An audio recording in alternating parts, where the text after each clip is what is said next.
first one, yeah. It's dark in the morning, I think.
Galway. This is a good friend of mine, Ronan O'Flaherty, wonderful fiddle player from Galway City. Many of you will know Cheekholy's pub in the city.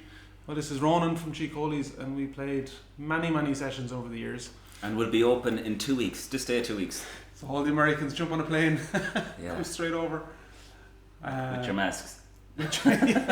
Visors, preferably. I'm just going to check and make sure the volume is okay. I'm just going to turn this one down a little bit. What do we play? A few reels? Yeah.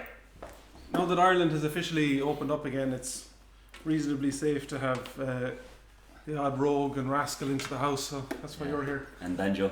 Yeah. Banjos are allowed out in public again.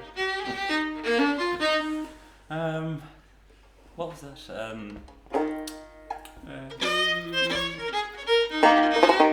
Yeah,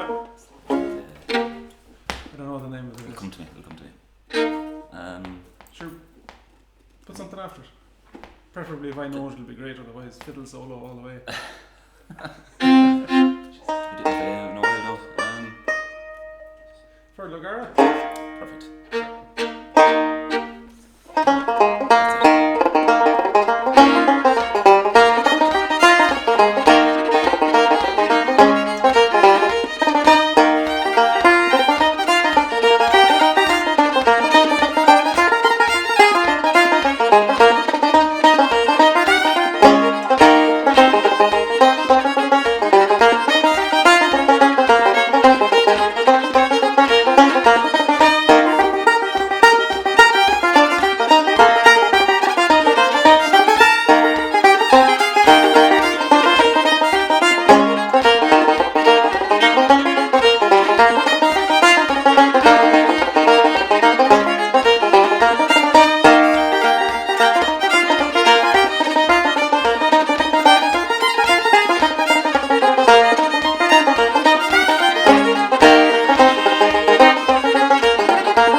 Spike Island Lasses. Spike Island Lasses, the Hurlagaras and the tap room. Sinead. Thrown in without planning at the end. Yeah. Best way. They're the best ones. I hope it sounds okay. I can't really tell, but I think it's alright. I'll just check what everybody says.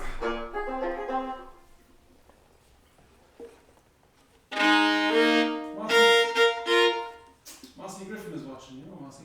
Hi, Massey. G. Coley, that's right.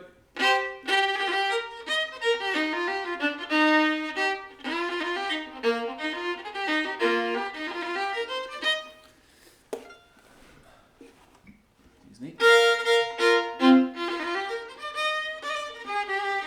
Yeah. So this is Ronan O'Flaherty for the latecomers. Ronan is a great fiddle player from Galway. And we'll play something else. Any ideas? No. We'll do some hornpipes. Yeah. Any ideas?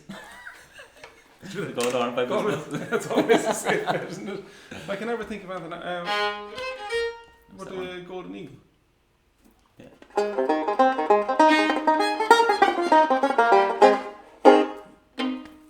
You can see I text Ronan earlier and said, come on up for a few tunes I'll try to play that one. live on the telly. What do you want to play first? Galway.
10 years. And I was looking down, I was like, I don't know where's the high C on this if I close my eyes. Yeah. But if I look at the dots, I'm in trouble because I'm in E flat. So. It's our own little version. It's called jazz version. The jazz version. So will there be sessions in Coley's when it opens up? There's no guidelines yet. Yeah, so hopefully. Yeah, I think last week with the pubs and restaurants opening, kind of setting it back a small bit because everybody was not social distancing and stuff. So yeah, what did the police in England say? It's very hard to social distance when you're drunk. Yeah, exactly. You're just gonna hug everybody like. Yeah, it's tough. It'll be hard to play the fiddle with a visor on as well. At least I'm not a flute player anyway. That's just a general statement. Yeah, it's true. We do one for the road. Yeah. One for the one that was. Come on, now it's 6 o'clock. Let's get it. Will we try and do something that's not in key of D? Yeah. D minor. We used to play a lot of tunes together. It's no joke, it's 10 years ago or more.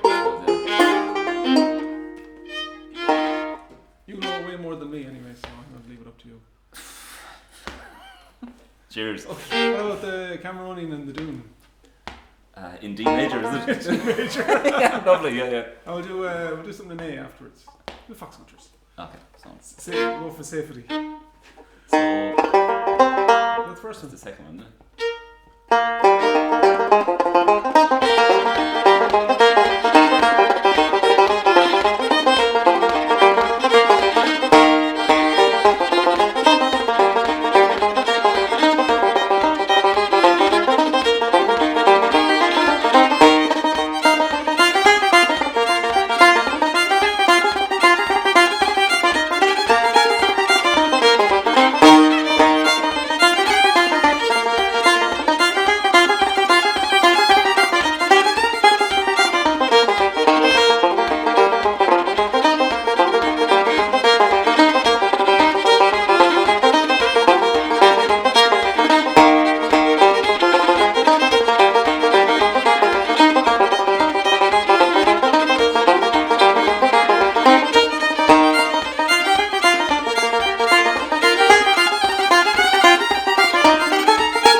just like we practiced them. Oh yeah. The Zoom meetings come in handy. Brilliant. Ronan, thank you so much. No bother, thank you, Thank you so much.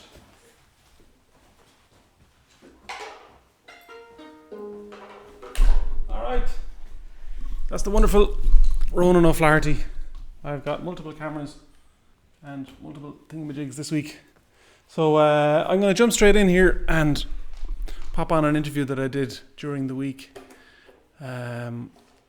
with an incredible musician from a band called Darlingside, who are out of the Boston area in the US. We're big fans of Darlingside in We Banjo 3, and I got to chat to Auyon Mukharji, who's the mandolin and fiddle player with the band, and we had a really, really nice chat, quite a long one actually. So I'm going to play you a little portion of that on what they do with regard to songwriting, which I was absolutely fascinated with. So make sure you go and check out Darlingside, and I think you will after you hear this.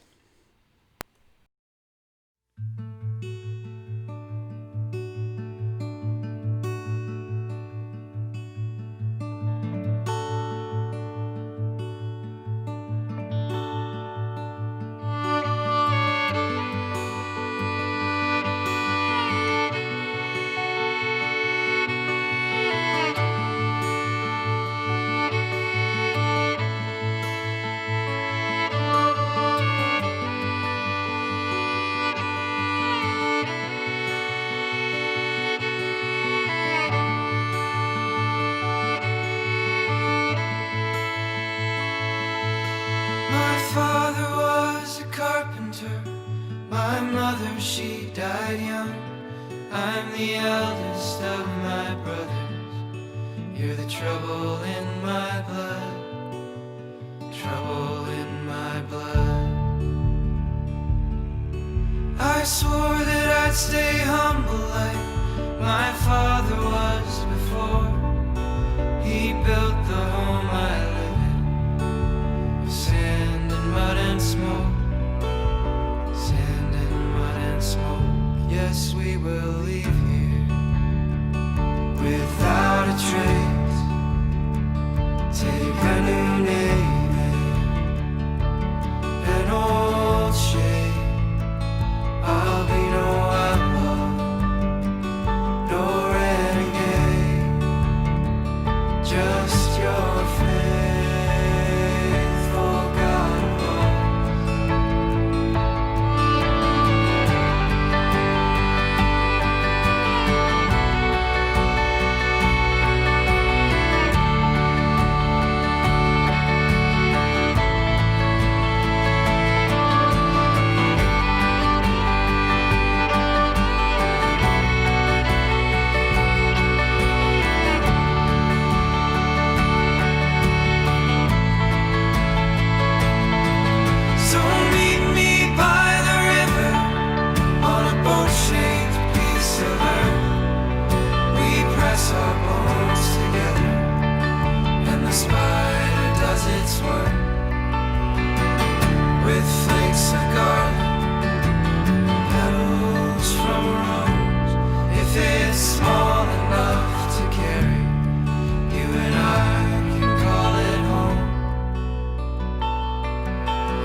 right. Listen, thanks so much for doing this.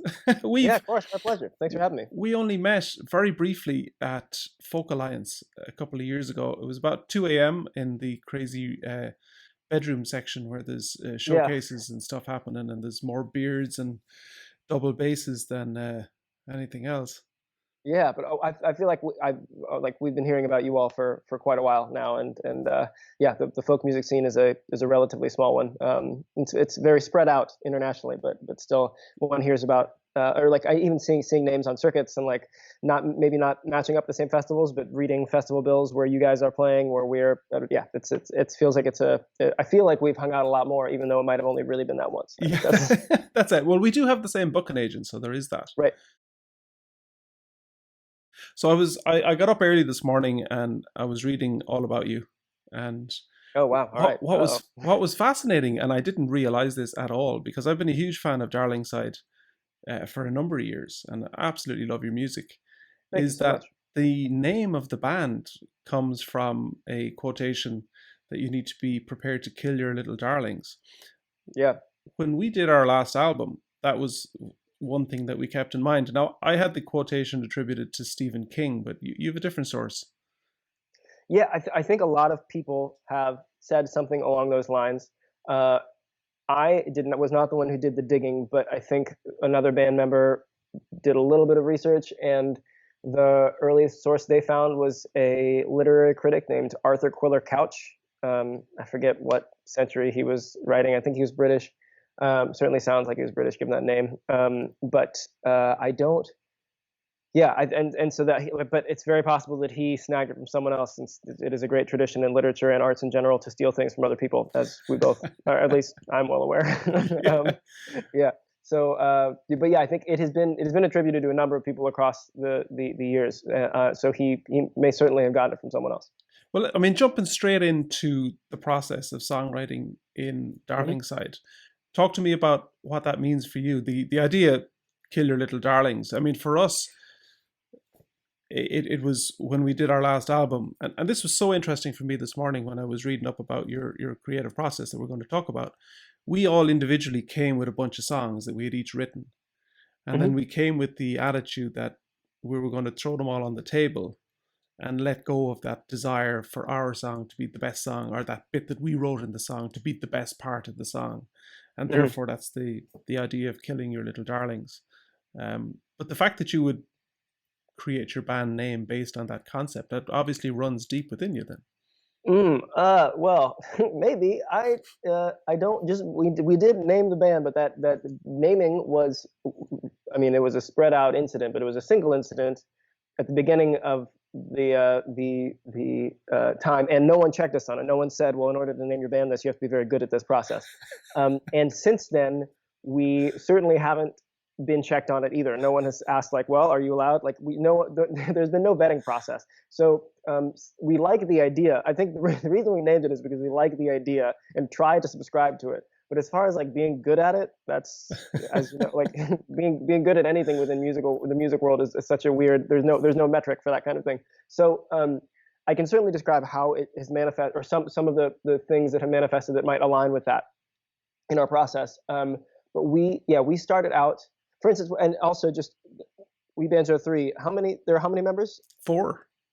So you guys aren't sticking to your name either, right? Like we're all fooling around a little bit here. No, we messed it up right from the start. We had 4 at our first gig. It never made any sense. Good, yeah. So like, I mean, us too. Frankly, I don't know that we are. I'm quite confident that we are not the best at killing our darlings. But so yeah, what's in a name, I suppose. But when we started, our process has been one that has evolved a lot, as it sounds like you all have as well, immensely. And that is.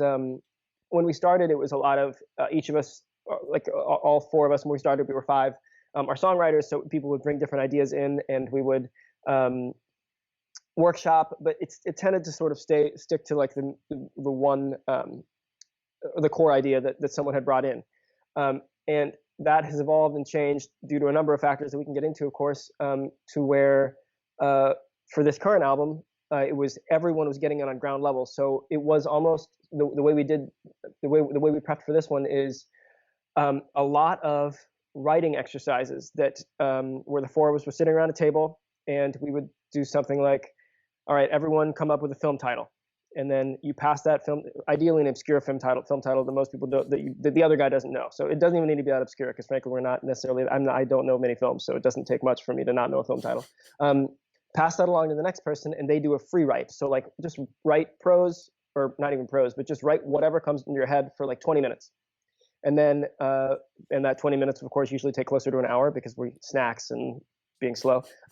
Pass that along to the next person, and the next person then makes a verse out of it in some form. And that can mean anything. That can mean like you set it to something like iambic pentameter if you're feeling nerdy.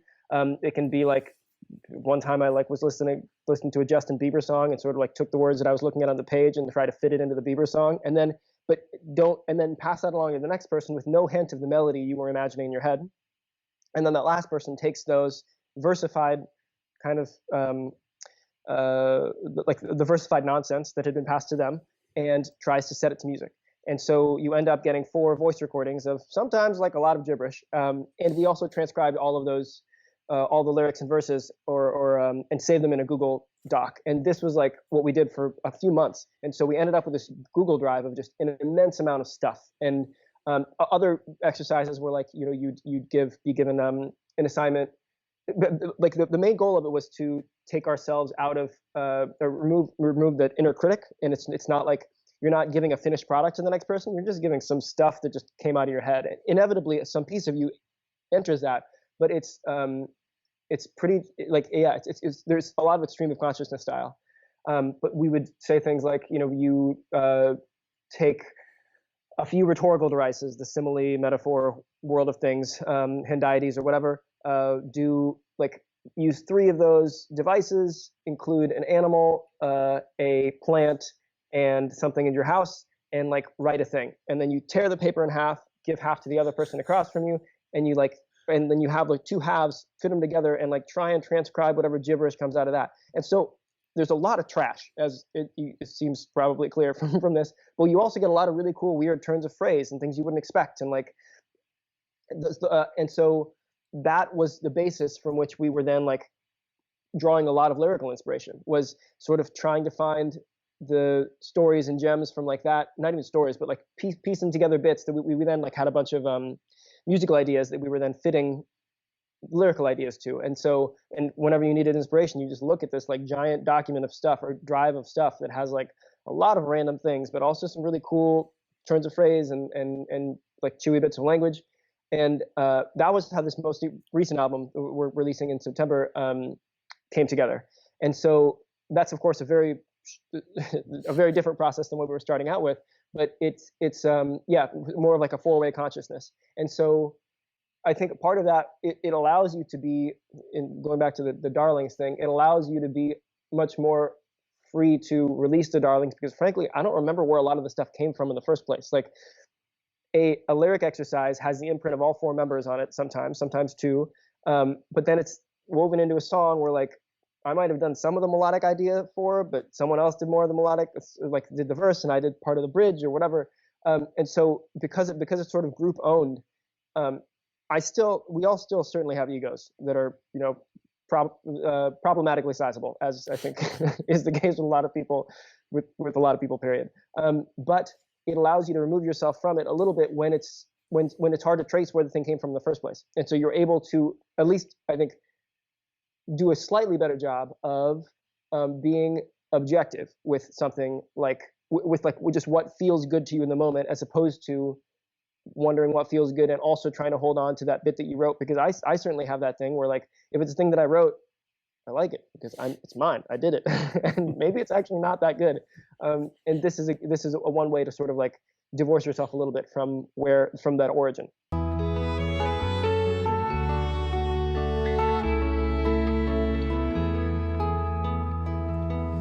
How it rambles round the moon, a let go of balloon.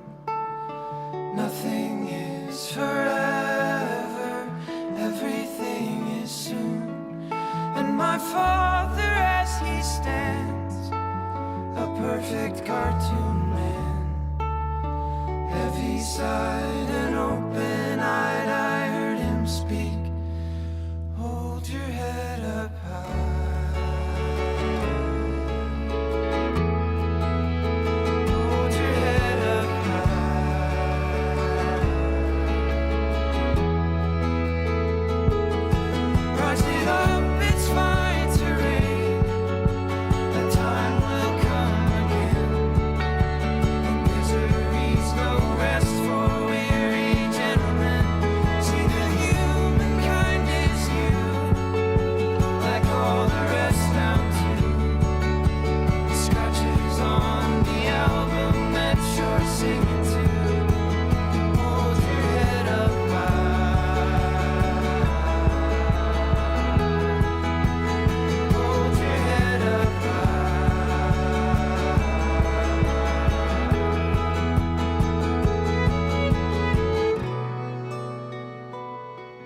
And so, are there band members that are stronger on melody or stronger on lyrics, or does that all just kind of come out in the wash? Does it? Yeah, I think the lyrics, melody stuff tends to be something. As far as like better is with that, I think it's hard to describe. There are certainly things that different people focus on. Like one of our guys, well, at least a couple years ago, he would have been certainly the one who was thinking most about like the sound of words and like how they sound coming out of your mouth when you sing them. However, that as I'm sure you've noticed within your band too, when one person starts focusing on something, then they infect the rest of you, and then you all focus on it, and sometimes become more of a pedant about it than the original person. So that may have happened with that, but I think there are certainly like different hierarchies within things, like sort of unspoken hierarchies within the whole recording and writing process. The lyric writing itself and melodic stuff, I think, is something that all of us enjoy and do a decent amount of and take seriously. Harris, our guitarist, he's always holding, or he's cellist and guitarist, is always holding a guitar and probably has the largest number of just like melodies sitting around on his iPhone that he's been like playing around with. And so oftentimes the rest of us will just take ideas of his and try to like run with those. And that is just more because that's what he does when he has free time. Even when he doesn't have free time, frankly, he's doing that. But I think some more of like the sort of striking discrepancies. One major one within our band, like we are pretty aggressively democratic, but there are things that some people are certainly better at.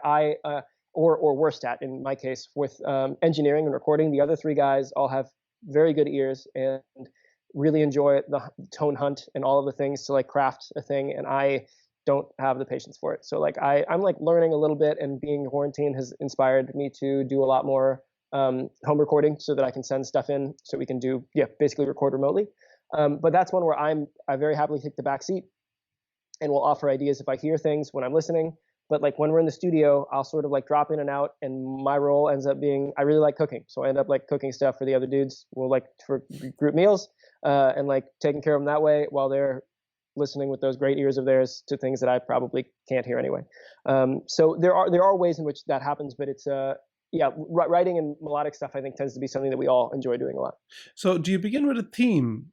Do you tend to write to a theme when you're putting songs together for an album, or the idea of taking a movie title and see what comes out of it would possibly suggest that you end up with a whole load of different themes when you come to write. But yeah, that's a thing that's certainly happened. I think like the short answer, or I think the short answer is no, at least certainly not with this last album, in that it was a lot of like dribs and drabs from our subconscious through like writing these not random, but these writing exercises that aren't directed in a certain way. It's just like what you put out, and then finding bits and pieces that you enjoy from it. But then when writing a song, when like starting to like maybe like 3 or 4 drafts will be put to a certain melody, and one of them will rise to the surface. Everyone's like, oh, I'm digging that one. So then the reason that people are probably digging it is because there is some thematic content that resonates with the melody for everyone.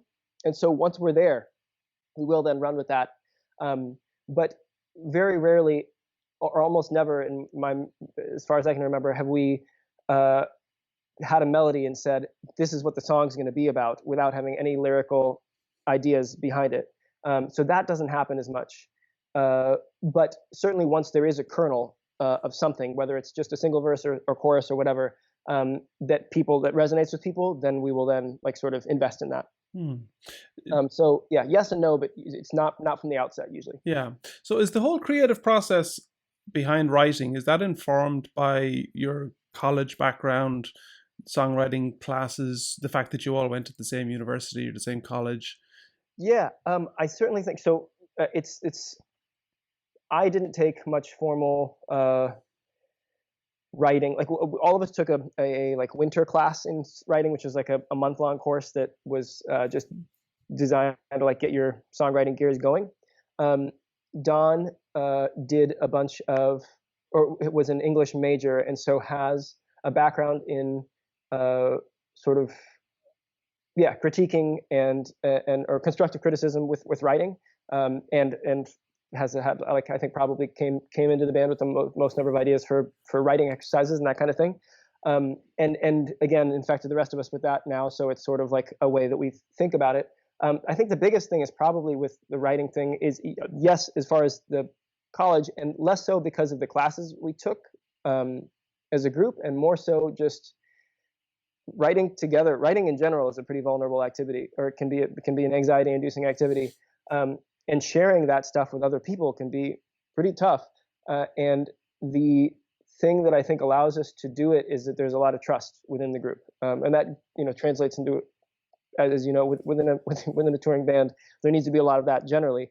But with writing, it's cool how now it feels like I can share it. There's like a bit of a brain trust where it's like I can throw an idea at them that might be total trash, but I trust that, like, they'll look through it, and if there's something that resonates, they're gonna let me know it without judging the fact that I just clearly gave them something, or maybe didn't clearly give them something, but something that I thought might be good. And just like even giving a half-baked idea, how a song in its final form can feel like a real thing, but all the way up to that point, it's just like, can't show this to a single person, etc.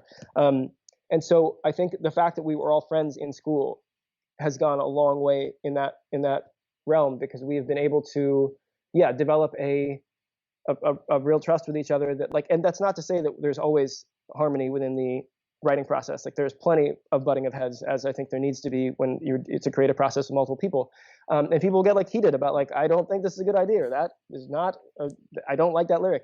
And so I think it's trust in one another, and also a trust that in each other's aesthetic, that even though I might think something's great, if I can find something that I think is great and the other guys think is great, it's not going to be, that isn't a meeting in the middle, but more of like imagining something new, a new version of this song that all of us really love. That's going to be way better than the thing that I had liked. And so it's a couple of different trusts in there. One is just like to not be judged in perpetuity. You're certainly going to be judged in the immediate. This, like, if things like, I don't like that as much, but that it's not going to be a lasting thing, and you can come and show anything to the group, and that the aesthetic as like the shared aesthetic is something that's more powerful than the any single person's aesthetic.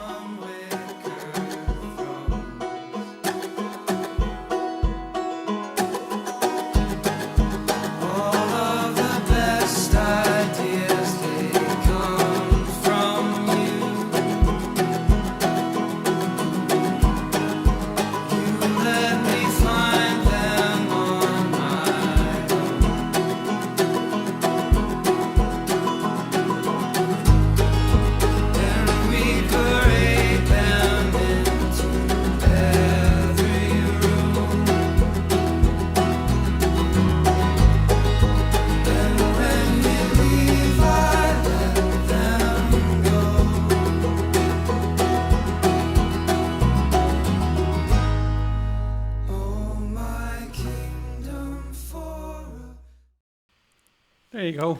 That's Auyon Mukharji from the brilliant band Darlingside. Great. Well, listen, it's good. Great. Thank you all for being here. I didn't really get a chance to sit in front of the camera and just say hello when Ronan was here, and that all came together very quickly. So I'm going to... so that was Ronan O'Flaherty, an amazing fiddle player. And the pub, a few people asked, is called Chi Coli, or Tig Coli, Tig. Choili, and it's right in the middle of Galway City. And essentially anyone that has been to Galway that has even the remotest interest in Irish music or Guinness has been to Chi Coli. And both myself and Fergal and Martin and David, I would imagine, have done many sessions there over the years, and without a doubt the premier traditional music pub in Galway City. And both myself and Ronan did a Friday session at 6 o'clock for years and years and years, and really always loved playing with Ronan, a fantastic fiddler. So loads of comments. Would love to work with Darlingside sometime. We're just huge fans. I love their sound, love their songs. That opening video is made, it's a cutaway art made by Andrew Benencaza, the same artist who made the video for our song Haven. And Andrew has also designed a t-shirt for We Banjo 3 that we will be releasing very shortly, so keep an eye on that. Now, for the interview with Auyon, we talked for a long time. What I've started to realise is that the more I do it, the more I want to keep talking to people, and particularly when you have somebody like Auyon, who's just an incredible talker and would go, it has so many fascinating and really interesting things to say that trying to kind of contain it to 30 or 40 minutes is getting more difficult.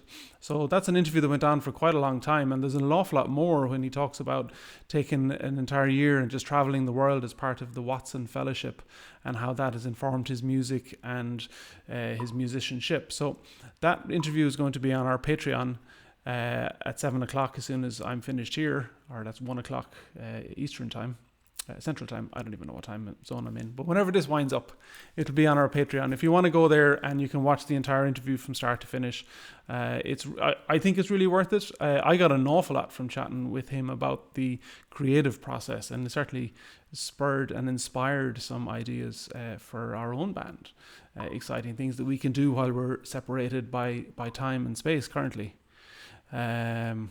Nice new glasses. Well, funnily enough, when I saw Auyon's amazing white glasses, I was feeling a little bit of glasses jealousy, but thank you. So more new merch coming. So for those who wish, and I'll just pop it up here, we do have a new Patreon. Some of you will know about this already.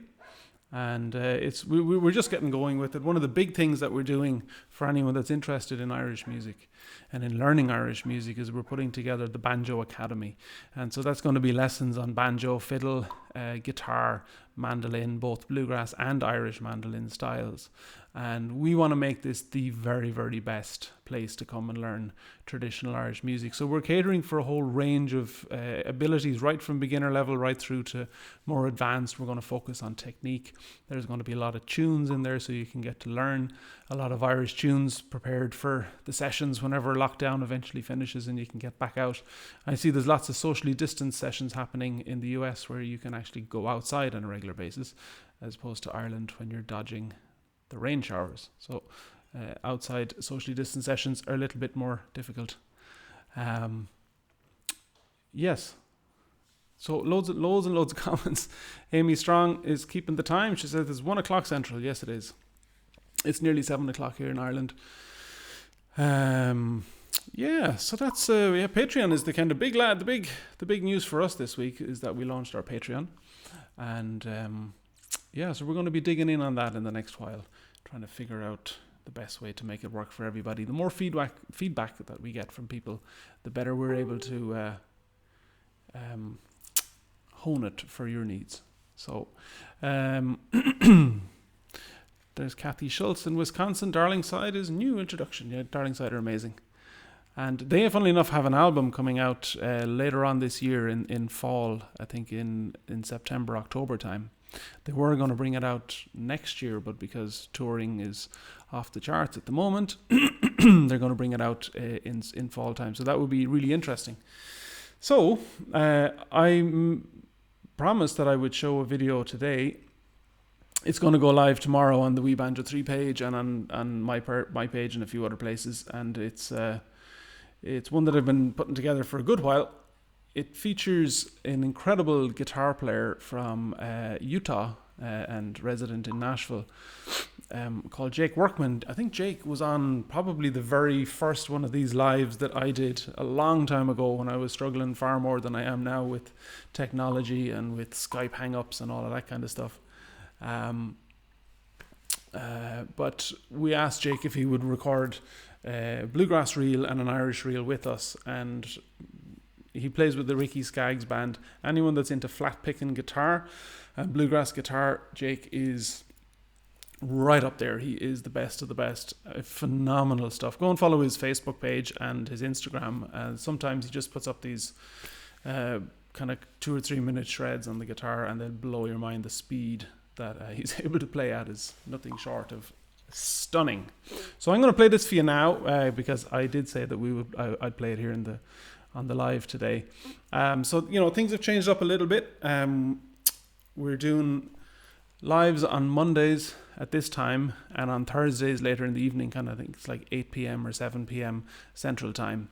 And then in the Patreon, there will be at least one, if not two, lives as well during the week. So various different things happening. So do stay in touch. Let us know how we're getting on. If we can do anything better, we always strive to do that. So I'm going to leave you with this. It's about 3 minutes of guitar awesomeness, and we Banjo 3 trying to keep up. And we'll talk to you soon. 1, 2, 3.